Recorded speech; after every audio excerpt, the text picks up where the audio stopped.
Maestros, ¿cómo están ustedes? Soy Manuel Quiles Cruz. Estamos aquí haciendo una transmisión desde la Red Doctoral para la Educación Mexicana. Esta noche están varios de mis compañeros que pertenecen a la red y aquí al frente está el doctor Alejandro Arrecillas Casas, que está él en San Luis Río Colorado, allá en el estado de Sonora. Eh, Va a participar, nos va a ofrecer su saber sobre la construcción de lo que serían las normas editoriales para realizar publicaciones en el nivel doctoral. Es un verdadero placer recibir al doctor Alejandro porque tengo el gusto de conocerlo desde hace más de 30 años. Trabajamos juntos en alguna institución educativa y hoy nos ilustra con esta parte de las normas editoriales donde hay mucho problema para publicar en ocasiones porque no se conocen. Así es que hoy estamos aquí con el doctor Alejandro Arrestillas Casas. Agradezco a mis compañeros que están aquí en la sala de Zoom y vamos a escuchar las orientaciones del doctor Alejandro. Bienvenido, Alejandro. Después de muchos años que seguimos tratándonos, es un placer trabajar esta noche escuchándote porque eres una persona que tiene saberes contundentes y que nos puede ilustrar. Además de todo el trabajo que has hecho en la institución donde tú trabajas, precisamente, aunque suena redundante, pero es así efectivo, vamos a escucharte esta noche. Te saludo desde aquí, desde la Ciudad de México. Sí, muchas gracias, estimado Manuel. Saludos desde el confín de San Luis Río Colorado, eh, que no pertenece ni a Sonora ni a Baja California. Es como una especie de pueblo aparte, una ínsula, medio extraña, culturalmente hablando. Pero bueno, agradezco la presencia de mis compañeras y compañeros de la red.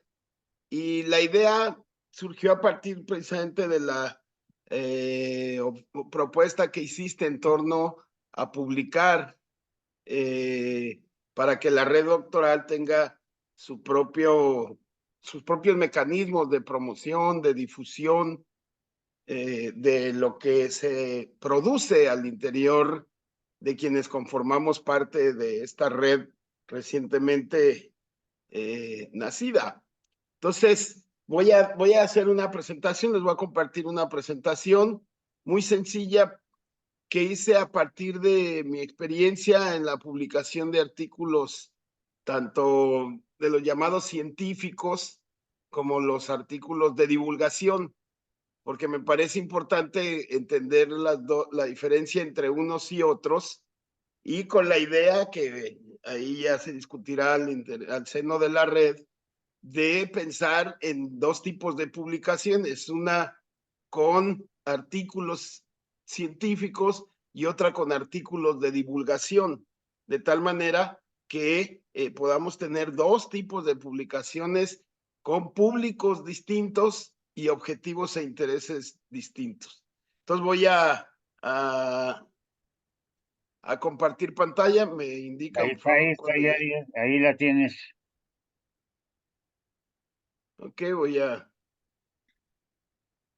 entonces, pues serán las normas editoriales, que obviamente es una propuesta que puede ser modificada, o sin duda tendría que ser modificada, enriquecida, o bien implementar otro tipo de escritos también, de los que yo voy a plantear como la posibilidad de los dos tipos de artículos que hay que hacer, o de producciones que hay que hacer, para que le demos luz pronto a un libro de investigación y otro libro de divulgación.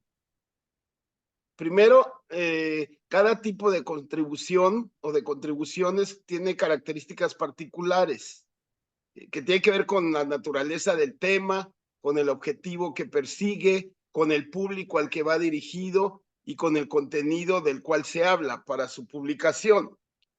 Entonces, ¿qué es lo que podemos nosotros como red producir para el libro que sería de investigación?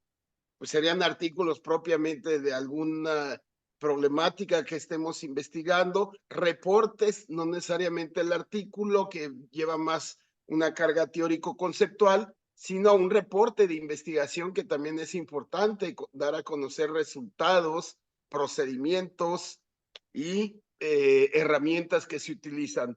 Igual artículos de proyectos de intervención, ahora que con la nueva escuela mexicana la metodología de los proyectos va a ser fundamental, pues creo que podemos abrevar mucho con artículos sobre la experiencia de proyectos de intervención socioeducativa o psicopedagógica en las escuelas de todos los niveles, no nada más de educación básica. Igual, algo que ahora se está usando mucho, porque curiosamente no tiene tanto requerimiento, digamos, teórico-conceptual y que es relativamente textos pequeños, que son los artículos de revisión teórica y documental, que no son un estado del arte sobre un tema, sino es elegir un tema específico, algún concepto que esté en el ámbito de la educación y revisar qué se ha escrito alrededor de ese tema, de ese concepto, para poder hacer un artículo de revisión de publicaciones. Es decir, se revisan las publicaciones que ya están en términos de una especie de estado de la cuestión sobre los objetos en común que tienen y cuáles son las aportaciones. Igual informes de experiencia y de innovación, considerando que no todos estamos en el, digamos, en el espacio más teórico conceptual, sino también en el espacio práctico de la praxis educativa, que es bien importante también reconocer, y notas cortas que se refieren centralmente a partes de un proyecto de investigación que está en curso o que ya fue, o se refiere a algún aspecto muy particular de un tema. Entonces, más o menos esas serían las contribuciones que se llaman, o productos o producciones que estaríamos con el tema de la investigación. En el caso de la divulgación, lo que esperaríamos serían artículos de divulgación científica y educativa. Ahorita vamos a ver la diferencia, porque pareciese que es sutil, pero no es nada sutil la diferencia. El análisis y perspectiva de alguna temática, la reseña de libros en términos de los contenidos y opiniones sobre temas selectos en educación o sobre temas emergentes o que estén en el debate y en el escenario de la política educativa controversial. Entonces serían este otro tipo de contribuciones. Ahorita vamos a ver las características de cada uno y lo que pide la norma editorial para cada tipo de contribución. Y también vamos a ver la diferencia entre investigación y divulgación o difusión que le llaman. ¿Sí? La difusión de la ciencia o investigación de la ciencia es una comunicación entre pares, es decir, entre especialistas, lo que ahora se llama mucho colegas, los miembros de los cuerpos académicos, los miembros de la facultad, etcétera. Es una comunicación entre pares, es decir, entre iguales en términos de especialidad o de formación doctoral, etcétera, etcétera. La difusión expresa resultados y logros centralmente. Propone líneas de trabajo o líneas de generación y aplicación del conocimiento, que es lo que piden en los cuerpos académicos. Plantear líneas en donde se genere conocimiento o líneas en donde se aplique o ambas.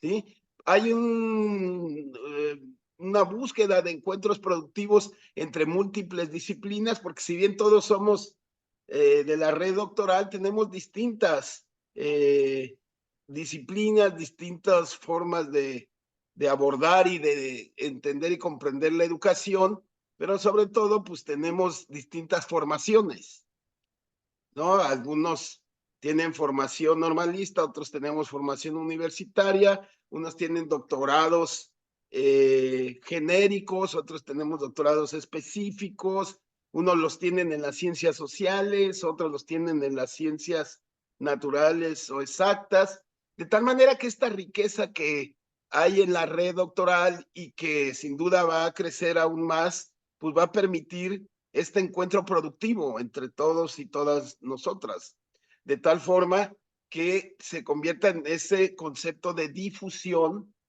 o investigación. Obviamente que hay una relación simétrica entre quien comunica, es decir, quien hace la contribución, y el sujeto que interpreta ese saber, es decir, el lector especializado, no el lector lego, sino el especializado, y que estamos en condiciones similares de formación y de comprensión y manejo, obviamente, teórico, conceptual, metodológico, instrumental, etcétera.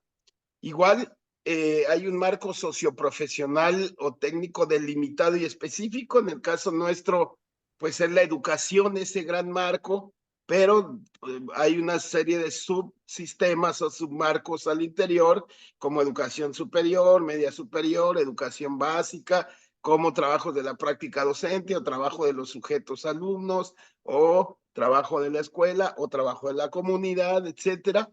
Entonces, si bien la educación es el objeto central de esta red doctoral, de ella se derivan muchísimas posibilidades de análisis, de investigación y de difusión. Implica un receptor preparado, por lo tanto, esta difusión y estos artículos son de rigor metodológico y técnico y teórico y conceptual, porque quien los lee son de la propia comunidad epistémica donde estamos. No lo lee el público en general, sino la comunidad epistémica.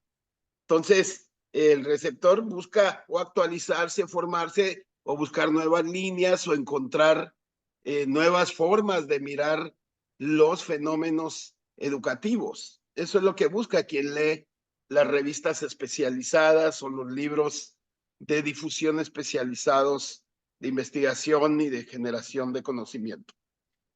El público más homogéneo o más cercano, digamos, entre receptor y lector es el nivel universitario o de posgrado. Esta red doctoral tendrá que tener ese nivel para producir trabajos, ensayos, artículos, análisis, etcétera, que estén dirigidas a este público homogéneo, a nivel posgrado incluso. Y bueno, eso es lo que vamos a entender como difusión o investigación de la ciencia en términos de publicaciones. La divulgación de la ciencia, pues obviamente no implica el mismo nivel de conocimiento entre quien lo emite, que puede tener un nivel alto o un nivel especializado y de posgrado, pero el público es distinto porque es un público que va a leer y que es lego, que no es especialista, que se maneja a veces mucho, digamos, en el sentido común o en la doxa, ¿no? Y no en los procesos epistemológicos. Entonces, aquí esperamos, como va dirigido al público en general, pues el público es heterogéneo. Sí puede ser un estudiante, sí puede ser un ama de casa, sí puede ser un padre de familia, sí puede ser un alumno de posgrado, sí pueden ser docentes de los niveles educativos, sí pueden ser incluso autoridades. Entonces, el público va a ser heterogéneo y no necesariamente busca el aprendizaje, tal vez busca lo que se llama la recreación cultural o la recreación académica, ¿no? Y entonces, pues implica esta figura de un público generalizado, que es una gran diferencia con respecto al público especializado de la difusión o de la investigación. Y puede separar, por lo menos, la comprensión de su recepción, más no su aprendizaje. Porque no se nos olvide, lo último que es muy importante, va a ser público voluntario. Es decir, no están digamos, en sentido estricto, obligados a leer lo que se produzca, sino simplemente, pues, es un público que le interesa a lo mejor el tema y lo lee. Por eso aquí muchos de los temas de divulgación tienen que ver con la actualidad de lo que está sucediendo, por ejemplo, con la nueva escuela mexicana, con los libros de texto y el gran debate nacional sobre su contenido y su finalidad, etcétera, etcétera. Entonces, teniendo claro estas dos, vamos a poder dirigir nuestros trabajos, nuestras producciones, ya sea a la difusión al público especializado o a la divulgación al público en general no especializado. Y bueno, vamos a ver qué normas editoriales para productos de investigación o de difusión. El objetivo, pues, es publicar resultados originales de investigaciones sobre temas educativos, siguiendo estándares del rigor científico. Yo sé que hay un debate y yo, de hecho, a mí la palabra científico no me gusta mucho, porque si bien tenemos que ser rigurosos, al final de cuentas tenemos también que ser comprensibles en lo que nosotros vamos a comunicar, porque un producto no es nada más un paper o es un ensayo o es un escrito o es un texto o una tesis o lo que sea, sino es fundamentalmente un vehículo para comunicar algo a alguien. Entonces, en ese sentido, aquí la publicación de resultados de investigación, pues tiene que seguir ciertos estándares, que serían estos son, digamos, en términos generales, podemos modificarlos ya en una plática, en un análisis más profundo en la red, pero la extensión sería entre 5,000 a 7,000 palabras. Estamos hablando alrededor de 25 cuartillas más o menos, que es lo que como comúnmente piden en las revistas y en los libros de difusión especializada. Ahora sí se utilizar las palabras, antes se utilizaba 25 cuartillas o 20 cuartillas, pero ahora se habla de número de palabras, precisamente apelando a que también haya concreción de una u otra manera. Sí, y bueno, dentro de esa extensión de 5 a 7,000 palabras, debe de incluirse el título, el resumen, las palabras clave, el abstract, que no es más que el resumen en inglés, la introducción, la metodología, los resultados, la discusión en su caso y las conclusiones, así como las referencias bibliográficas y anexos si es que los hay. Realmente los anexos no se digamos, se computan como palabras porque realmente luego hay mucho anexo gráfico fundamentalmente. Entonces, esa sería la extensión de lo que todas esas partes, y su formato sería Arial 12, otros usan Times New Roman 12. Para mí siempre ha sido como más clara la letra Arial, con un interlineado de 1.5, márgenes de 2.5, que casi es el margen natural que te pone el Word, y con una alineación justificada. Aquí podría decirse que se pueda poner sangría o no. A mí en lo particular creo que la sangría tiene que ser para otro tipo de escritos, no para estos. Y bueno, rápidamente la estructura, que sería el título, un título conciso, descriptivo, que refleje el tema y los resultados de la investigación, un resumen de no más de 250 palabras en las que hagamos una capacidad de síntesis para describir el problema, la metodología, los resultados y las conclusiones en 250 palabras, que son alrededor de un poco menos de o un cuarto de cuartilla más o menos lo que se lleva, 250 palabras. El abstract, conversión en inglés. ¿Por qué en inglés? Porque pues es el lenguaje universal que se está utilizando, pero pues lo ideal es que si va dirigido a una comunidad indígena tendría que ser el resumen en lengua indígena, ¿verdad? Pero bueno, en general piden el inglés. Las palabras clave, entre 5 y 10 palabras que representen lo más importante del artículo. Hay una página o un software o una aplicación, mejor dicho, que al meter uno en el escrito le puede dar desde su perspectiva cuáles son las palabras clave de ese escrito. Pero generalmente, pues uno al escribir sabe cuáles son sus conceptos centrales. Y bueno, la introducción sería esta presentación del tema, del problema de investigación, del objeto de estudio y de las hipótesis si las hay, porque hay que decirlo y sobre todo por fortuna ahora en educación ya se está haciendo más investigación desde el paradigma cualitativo, fundamentalmente en la etnografía y investigación-acción y todos los derivados de los métodos cualitativos. Pero bueno, si alguien hace alguna investigación de carácter cuantitativo, pues tendrá que poner las hipótesis también, ¿no? En otros no será necesario ponerlas.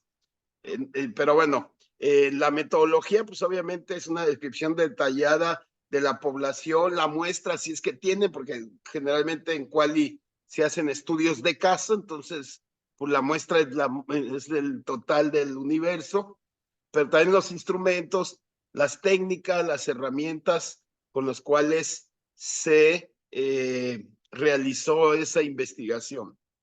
La otra parte, la séptima, serían los resultados, una presentación clara y organizada de los datos que arrojó la investigación, de los hallazgos o de las, digamos, de las cuestiones que se encontraron al hacer esa investigación. Algunos meten la discusión de la interpretación de esos resultados, sobre todo con relación o comparándolo con otras investigaciones y análisis. Es decir, hace una discusión con otros autores, con otras investigaciones que tal vez lleguen a resultados distintos o a conclusiones diferentes. Y terminan con las conclusiones como un resumen de los resultados. No es una recapitulación, sino un resumen que más bien tendría que ser más una síntesis de los resultados y su significado, que eso es lo diferente, ¿no? Destacando la contribución sobre todo que hace esa investigación al tema específico que abordó. Y bueno, las referencias bibliográficas, que pues ahora se ha también generalizado el formato APA7, aunque hay más formatos, se ha querido o se ha acordado por lo menos aquí en México seguir el de la Asociación de Psicología Americana, ¿no? Pero realmente pues podría ser otras referencias bibliográficas con otro formato. Y por último, por los anexos, que es información adicional, que como les decían, casi no son letras, sino son tablas, gráficos, imágenes, etcétera. Entonces serían en general las normas editoriales para esos productos. Para el proceso de dictaminación, que va a ser otra parte, es decir, una va a ser las normas editoriales y otra que habrá que construir es el proceso de dictaminación, o sea, la creación de los pares ciegos, la creación del banco de dictaminadores y dictaminadoras y las características de la dictaminación, porque no se puede dejar al garete lo que quieran dictaminar, sino también hay normas para dictaminar y una guía, que más o menos ya la tengo yo, Laura, pero eso pues no lo presentaré aquí. Y bueno, ¿qué características? 4 fundamentales en el proceso de dictaminación de artículos de difusión o de investigación. Va a ser una dictaminación doble ciego. Los autores, quienes escribamos y quienes dictaminen no nos conocemos, o si nos conocemos no sabemos quiénes son. Obviamente se cuida la identidad tanto de unos como de otros para evitar malos entendidos y tener mucho cuidado porque de no dar ninguna pista sobre quién es el autor y quiénes son los dictaminadores, pero sobre todo quién es el autor para evitar pues, malas interpretaciones de fobias o de filias.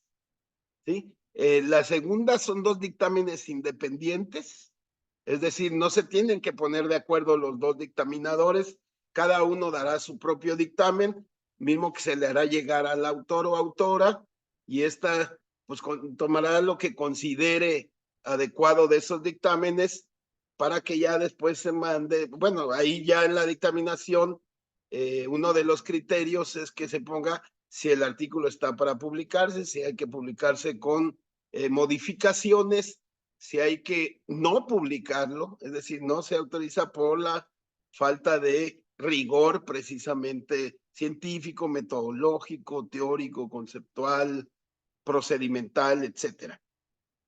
Entonces, eso es bien importante, son dos dictámenes independientes. No es que dos se pongan de acuerdo ahí, sino cada quien lo leerá por su propia cuenta. El otro es el ORCID, es fundamental para que tenga todavía más categoría, digamos, dentro de el mundo de la investigación y de la difusión científica, el ORCID, que ahí pongo una página donde ahí uno saca su ORCID y es su carnet de identidad académica o investigativa, eso es lo que es el ORCID, que pues ya cuando uno lo tiene puede uno identificar quién es. De hecho, acabo de dictaminar un artículo de una revista del Cresón que se llama MACTA, y en la que por error me mandaron el ORCID. Bueno, en las notas a pie de página venía el ORCID del autor, y entonces eso me permitía a mí saber quién era. No lo hice, incluso hice el señalamiento ahí a la revista, al comité editorial, que tuvieran cuidado con eso, porque pues a mí no me afectó saberlo, pero podría afectar a cualquier otro si alguien lo sabe, ¿no? Y los criterios de evaluación serían rigor científico y metodológico, originalidad del estudio, aporte al conocimiento sobre el tema, claridad y precisión del lenguaje y adecuación a las normas editoriales pues, que estamos planteando anteriormente. Ese sería el proceso, digamos, a grandes rasgos de la dictaminación de un artículo de difusión o de investigación científica. Las normas para producto de divulgación tienen un objetivo diferente, como ya vimos, que es compartir y llegar a un público amplio de manera clara y concisa. Resultados de investigación o reflexiones sobre temas educativos. Por eso se llama divulgación científica, aunque parezca una contrariedad o una contradicción. Lo que se busca es que lo que científicamente nosotros sabemos por las investigaciones, por los estudios que hacemos, pueda ser traducido hacia el público en general y pueda tener acceso al conocimiento. Es parte de lo que se llama también la popularización de la ciencia o la democratización al acceso del acceso a la ciencia, ¿no? Entonces, aquí la extensión es muchísimo menor, son 3,000 palabras, hasta 3,000. Es decir, hay artículos de divulgación que pueden ser de cuartilla y media, por ejemplo, que son 800 palabras, más o menos. Entonces, esto nos permite enriquecer mucho y dejar a veces el claustro acá arriba de los expertos que solamente entre nosotros no leemos, ¿no? Y dirigirnos a lo que también debe ser muy importante para alguien como nosotros, que es que se democratice el saber también, el conocimiento y la divulgación de este, ¿no? Entonces, es importante ver que la extensión máxima es de 3,000 palabras, es decir, no son artículos en extenso, no son reseñas grandes, sino esas que el público pueda leer, digerir y que no a la tercera cuartilla diga, ah, no, esto está incomprensible, aburrido, poco atractivo, porque entonces estamos fallando en el producto de divulgación. Y bueno, igual la extensión incluye el título, el resumen, las palabras clave, el abstract, el texto principal, referencias y anexos si los hay. El interlineado es el mismo, el tipo de letra, los márgenes y la alineación, eso no se modifica. Y la estructura pues es más corta, evidentemente, es un título al igual que en cualquier escrito, pues conciso y atractivo, que sea descriptivo y refleje muy bien lo que el texto está abordando. El resumen, aquí no más de 150 palabras, es decir, todavía es más pequeña la capacidad de síntesis que hay que tener para presentar el tema, la metodología, los resultados, las conclusiones del texto, ¿sí? Entre 5 y 10 palabras clave, que aquí generalmente se ponen 5 porque el texto pues no es tan grande, y el texto principal pues dividido en secciones con un lenguaje muy claro y tratar de dejar tecnicismos y la jerga científica, porque sí es posible traducir a palabras más comunes a veces los conceptos tan complicados que tenemos en los procesos de la investigación. Las referencias bibliográficas en el mismo formato y los anexos, que también pues, son lo que ya hemos visto, son un complemento, una información adicional que puede o no puede estar, pero que generalmente se pone para reforzar algún aspecto, sobre todo visual o explicativo en términos sintéticos. Y bueno, el proceso de dictaminación es sencilla, es decir, lo hace un miembro de la red doctoral, no tiene que ser un experto necesariamente, ni un doctor, puede ser también maestros que puedan revisar esto. Por lo tanto, es solo un dictamen independiente que será por uno solo de la red, en este caso, que lo revisará y hará el mismo dictamen que puede ser susceptible de publicarse como tal, publicarse con modificaciones o no publicarse. Aunque esto es de divulgación, es importante el ORCID, o sea, tenemos que entrarle a esas lógicas para que en la medida de lo posible, más adelante, a reserva de lo que digan, hacer una revista especializada, no nada más libros que cuentan, digamos, en la producción científica como capítulos del libro, sino tener con ISBN, que ya eso sin problema lo hace Manuel, ¿verdad? Sino también una revista con ISSN, que digamos siempre hay que pensar en grande, entre al padrón de revistas indexadas de CONACYT, de tal forma que eso le dé muchísimo realce a la red doctoral. Y los criterios de evaluación son prácticamente los mismos. Sí hay modificaciones, tiene que ser todavía más claro y preciso el lenguaje, o sea, tenemos que saber ser didácticos con la ciencia, con la academia, con la investigación, original el contenido, pero tenemos que medir algo ahí muy importante o visualizar qué es el impacto potencial en el público.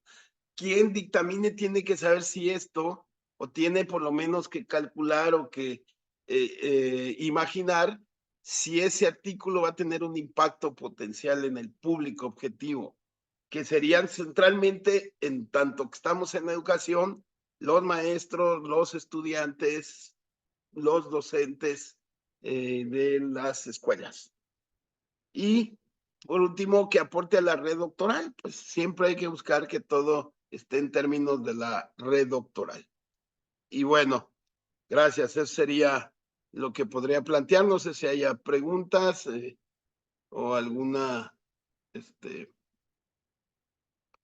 alguna Alejandro. sugerencia. No, Alejandro, muy, muy amable, pero vamos a ver aquí, de hecho está la doctora aquí en mi celular, la doctora Elo. ¿Dónde está la doctora Elo? Mm, Ahí está levantando la mano. ujú, ahí está. Buenas noches a todos. Buenas noches. Buenas noches. Buenas Bueno, noches. gracias, maestro. Gracias, maestro Alejandro. Pues vaya manera de ilustrar esta presentación, porque no solamente es un material asequible, sino también es lo suficientemente accesible para comprender todo este, pues a veces tenebroso o escabroso camino de las normas editoriales lo cual me lleva a reflexionar que muchas veces quienes estamos en este andamiaje de la investigación, la falta de producción y la abstinencia incluso a publicar se debe a veces a la falta de claridad de cómo lo podemos hacer en un acompañamiento más formal, más no riguroso, como lo acaba usted de explicar. Y sobre todo me atrae mucho el interés de que las producciones y las investigaciones pues tengan impacto. Más que escribir por escribir, tenemos que visualizarnos de qué manera vamos a aportar a líneas de generación de conocimiento y vamos a hacer que la investigación, sobre todo en México, cobre mayor auge y relevancia, porque sabemos que es un pendiente que hemos tenido. Y pues agradezco mucho que esta presentación surja y se presente dentro de esta red doctoral. Y bueno, solamente me resta agradecer a usted en especial y a la red que organiza este tipo de actividades. Gracias, es cuanto. Sí, gracias, compañera. Gracias, doctora Elo, muy bien, muy interesante. Sin duda alguna, en la brevedad de la exposición está el contenido mayor. Imagino rápidamente lo que pudiéramos hacer con estas orientaciones del doctor Alejandro Arresillas, sobre todo en la difusión del conocimiento, en colocar la ciencia a disposición de 1.600.000 maestros que hay en el país.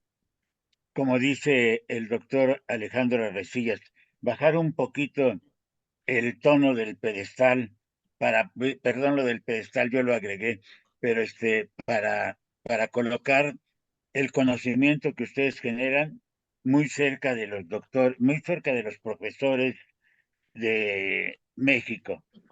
Vamos a ver quién más gusta comentar, por favor, si son tan amables. Ahí está Laurita Colín. Laurita Colín, regálanos un comentario, por favor, si eres tan amable.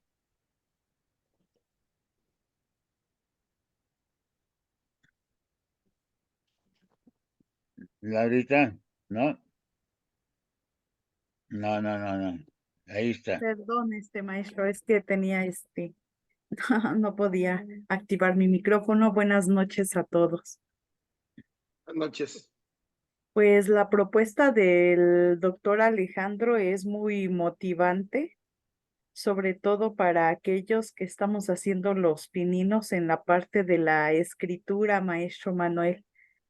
Pues yo creo que lo más importante es que nos atrevamos, ¿no? Yo creo que la situación relacionada con el rigor científico pues se va dando sobre la marcha, pero yo creo que lo más importante es que nos atrevamos a esa investigación, ponerla pues em, pues en la lectura de otros colegas. Yo creo que esta red va a ser muy importante porque unos con otros nos estaremos retroalimentando, corrigiendo y pues incrementar lo que es el estado del conocimiento. Muchísimas gracias, compañeros, también pues por permitirme aprender de ustedes y estar en este bello proyecto que es la red doctoral. Muchísimas gracias, bonita noche. Bien, gracias, Laurita Colín. Está también la doctora Nadia Gil. A ver si nos puede regalar un comentario. La doctora Nadia, que participa también en variadas actividades. Vamos a... Ahí ya la tenemos. Buenas noches a todos. Pues, doctor, muchísimas gracias por esta charla que nos ha compartido. Siempre es interesante para algunos recuperar, remembrar las convenciones académicas, ¿no?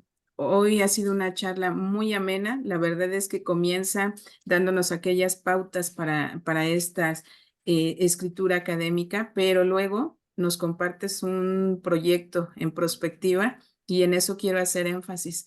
Cuando refieres a que pronto nos visualicemos ya en una revista con un impacto mayor, ese cale que tú nos estás refiriendo, pues creo que nos motiva a todos los que estamos hoy escuchándote. Primero, creo que ahora es un proyecto, pero a pensar que debemos producir, que nos vamos a sentar a producir y que sobre todo de manera colaborativa trabajaremos todos para lograr ese gran proyecto. Yo quedé muy emocionada cuando te escuchaba y decías que tenga el reconocimiento de CONACYT, que tenga un impacto ya de nivel incluso internacional, y por supuesto que se puede. Y deja sobre todo muy patente que lo que necesitamos ser es metódicos, tener el propósito muy claro y sobre todo colaborar. Creo que esa es la palabra clave ahora que estamos, y pues muchísimas gracias, doctor Alejandro, por esta charla que fue breve pero muy precisa, y fuiste desde convencernos hasta hacernos soñar. Muchas gracias.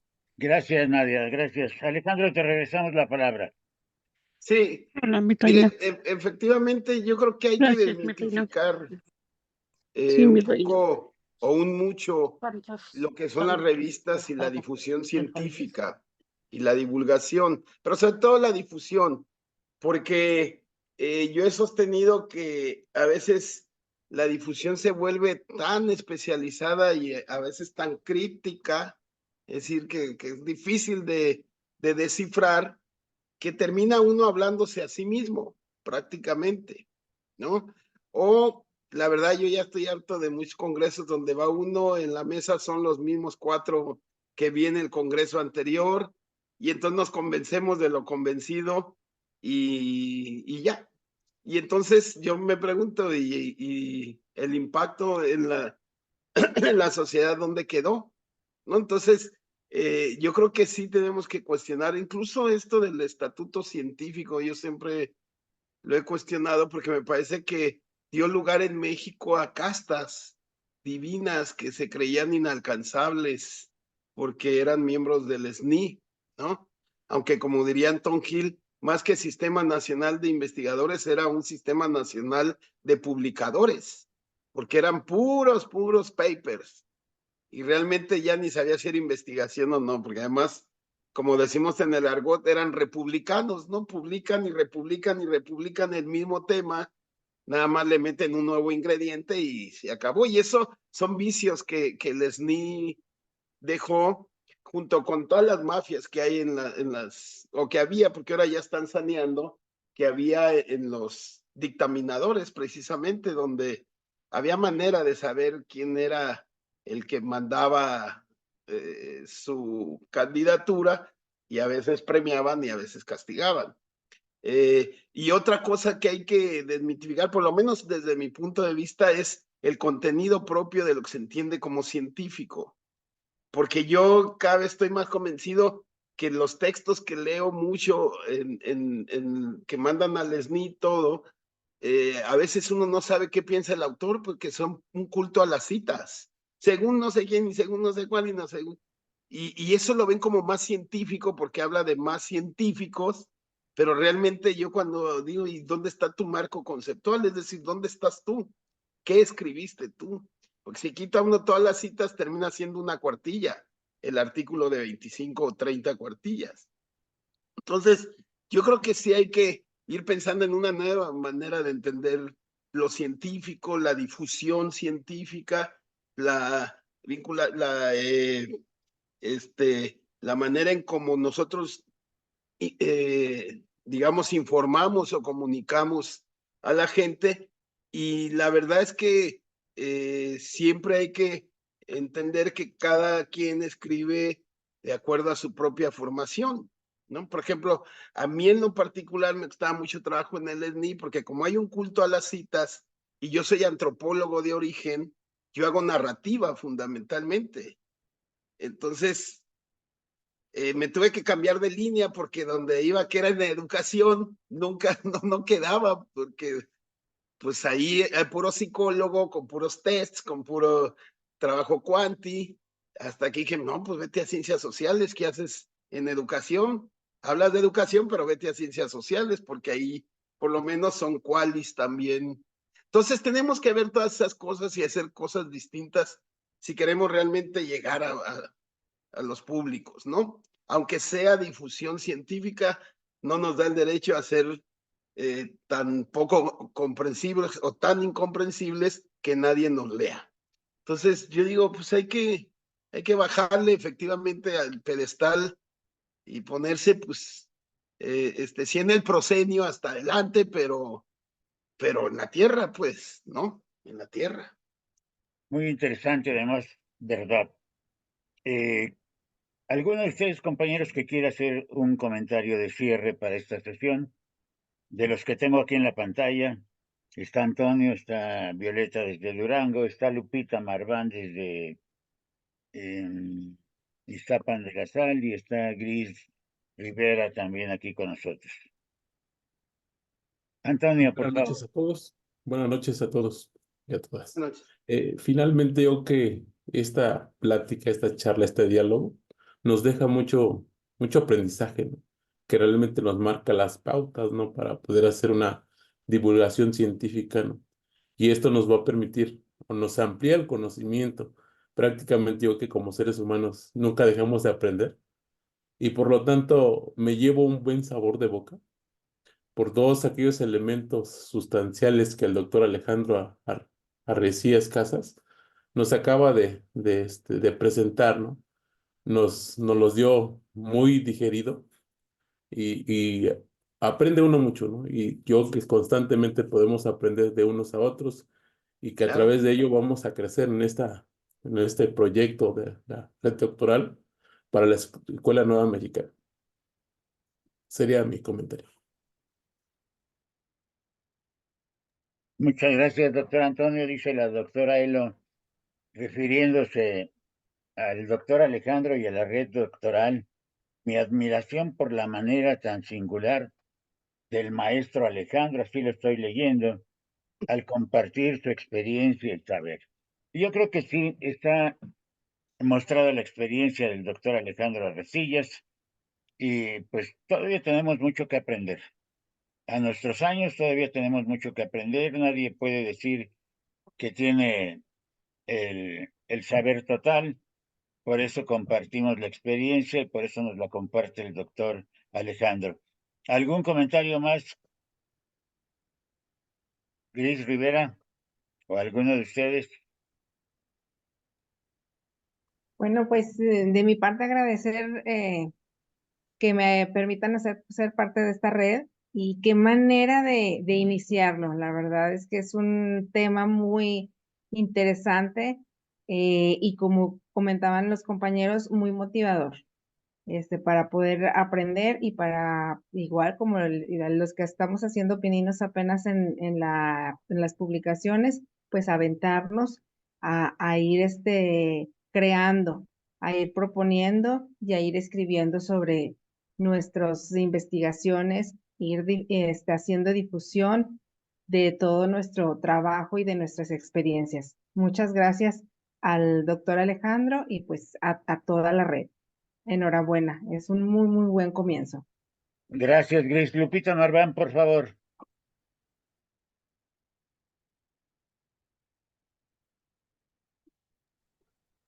Tu micrófono, Bueno, Lupita. sí, gracias. Buenas noches. Me ganó la palabra la maestra Gris para felicitar a la red. Es un buen comienzo y felicitar también al maestro Alejandro porque realmente nos ha abierto los ojos de poder empezar a escribir.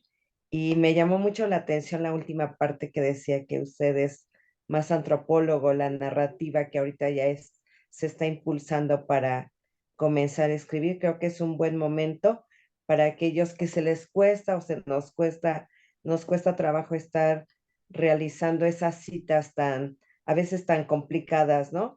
Y en el momento en que se pone en práctica la experiencia y se plasma en un papel, yo creo que es lo que todos los maestros deberíamos de hacer. Muchas gracias, felicidades a todos los integrantes que están aquí en la red y nos vemos pronto. Buenas noches. Gracias, Lupita Marván. Pues en nombre del doctor Vladimir Edgar, quiero agradecerles su presencia. Esta es una prueba de grabación que se va a difundir en muchos espacios de Facebook y de WhatsApp, porque el tema sirve a muchos maestros y doctores en el país. no es solamente privativo de la red doctoral para la educación mexicana. La aportación inicial del doctor Alejandro será complementada con las aportaciones del próximo jueves con el doctor Edgar Vladimir y con la doctora Covadonga, que va a estar con nosotros el próximo jueves. Los esperamos.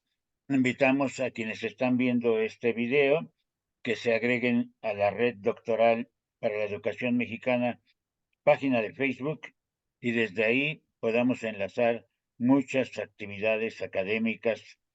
Por esta noche le agradecemos al doctor Alejandro Arrecillas su presencia, su fino comentario académico, sencillo e impactante, porque a mí me hace recordar muchas cosas, y los esperamos a todos ustedes el próximo jueves en la transmisión nacional.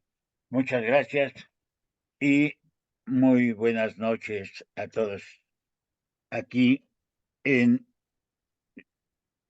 este canal. Gracias, hasta luego, buenas noches.